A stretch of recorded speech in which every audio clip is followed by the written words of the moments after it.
സഹോദരങ്ങളെ, മദീനത്തിന്റെ പ്രാന്തപ്രദേശത്ത് നിൽക്കുന്ന ജുഹുഫ് മല, ആ മലയുടെ മുകളിൽ കയറിയിട്ട് താഴോട്ട് നോക്കിയ ദീപാലങ്കാരത്തിൽ വിളിച്ചു നിൽക്കുന്നൊരു വെള്ളക്കൊട്ടാരം പോലെ അള്ളാഹുവിന്റെ റസൂലിന്റെ റൗളയിരിക്കുന്ന മസ്ജിദുൻ നബവി കാണാം.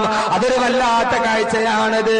ദീപാലങ്കാരങ്ങളിൽ കുളിച്ചു നിൽക്കുന്നത് പോലെ, സ്വർണത്തിൽ വെട്ടിത്തിളങ്ങുന്നത് പോലെ 450 തൂണുകൾ നിലഞ്ഞു നിൽക്കുന്ന, ചലിച്ചുകൊണ്ടിരിക്കുന്ന ഇലക്ട്രിക് കുപ്പകൾ കൊണ്ട് നിറക്കപ്പെട്ട ഒരു വെള്ളക്കൊട്ടാരം പോലെ, മേഘപാളികളുടെ ഇടയിലൂടെ തെങ്ങി നീങ്ങുന്ന ഒരു വെള്ളക്കൊട്ടാരം പോലെ ലോകത്തിന്റെ രാജകുമാരന്റെ ഉറക്കറ കാണാം.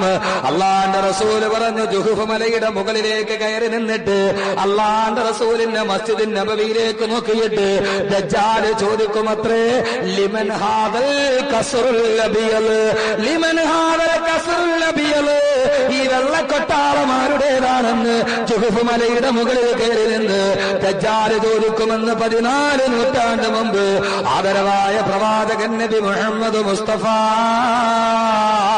സഹോദരങ്ങളെ, അള്ളാന്റെ റസൂൽ ഈ സംഭവം പറയുമ്പോ, അള്ളാന്റെ റസൂൽ ഹദീസ് പറയുമ്പോ, അന്നത്തെ പ്രവാചകന്റെ മസ്ജിദുൻ നബവിയുടെ അവസ്ഥ എന്താ?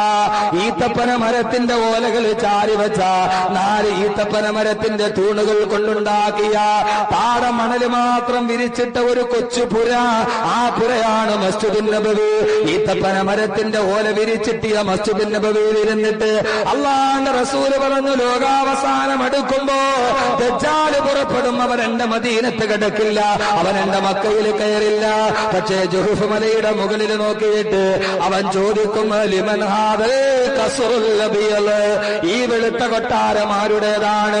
ദജ്ജാലിന്റെ ചോദ്യത്തിന് ആരും മറുപടി പറയില്ല. അവസാനം ദജ്ജാൽ തന്നെ മറുപടി പറയുമത്രേ, എനിക്കറിയാം, ഇത് മുഹമ്മദിന്റെ കൊട്ടാരമാണ് സല്ലല്ലാഹു അലൈഹി വസല്ലം. അള്ളാഹുവിന്റെ തിരുദൂതരെ, അള്ളാന്റെ തിരുദൂതരെ, അങ്ങേക്കായിരം സലാം നബിയേ, സലാം നബിയേ, സലാം നബിയേ. ആരറിഞ്ഞു അള്ളാഹുവിന്റെ റസൂൽ അന്ന് മസ്ജിദുൻ നബവിയെ കുറിച്ച് പറഞ്ഞത് ഖസ്ർ കൊട്ടാരം.